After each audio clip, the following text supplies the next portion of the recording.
അന്നുണ്ടാകുന്ന വഴക്ക് ആ രാത്രിക്ക് മുമ്പായിട്ട് തന്നെ നിങ്ങൾക്ക് പറഞ്ഞു തീർക്കാൻ പറ്റുന്നുണ്ടെങ്കിൽ നിങ്ങൾ സൂപ്പർ കപ്പിൾസാണ്. അതെ, അത്രയേ ഉള്ളൂ. അതാണ് അണ്ടർസ്റ്റാൻഡിങ് എന്ന് പറയുന്നത്. ബാക്കി എല്ലാ രീതിയിലും അല്ല.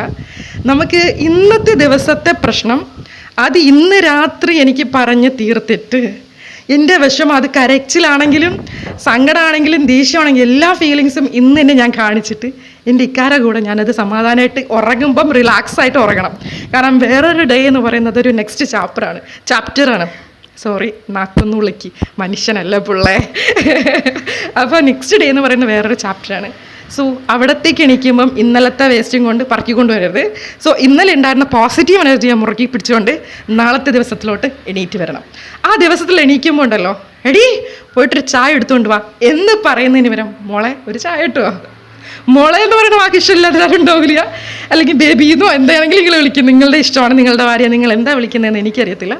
എന്നൊരു ചായ കിട്ടുമോ എന്നിട്ട് പറയണം. ആ ചായ കൊണ്ടുവരുന്ന സമയം ഒന്ന് ചേർത്ത് പിടിച്ചിട്ട്, നീ എനിക്ക് അത്രയും വാല്യുബിളാണ്, നീ എനിക്ക് വിലമതിക്കാനാവാത്ത സ്വത്താണ്, അള്ളാഹു എനിക്ക് തന്നതിൽ ഏറ്റവും പ്രീഷ്യസ് ആയിട്ടുള്ള ഗിഫ്റ്റാണ് നീ എന്ന് പറഞ്ഞ് ആ നെറ്റിയിൽ ഒന്ന് ചുംബിച്ച് നോക്കുക. നെറ്റിയിൽ ചുംബനം എന്ന് പറയുന്നത് അത് വലിയ അത്രയും ഇമ്പോർട്ടൻ്റ് ആയിട്ടൊരു കാര്യമാണ്.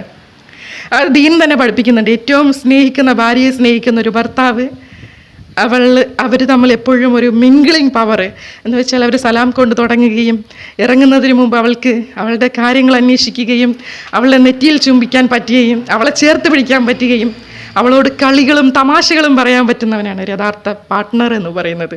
അതെ, ലൈഫിൻ്റെ ഇടയിൽ കണക്ക് പുസ്തകം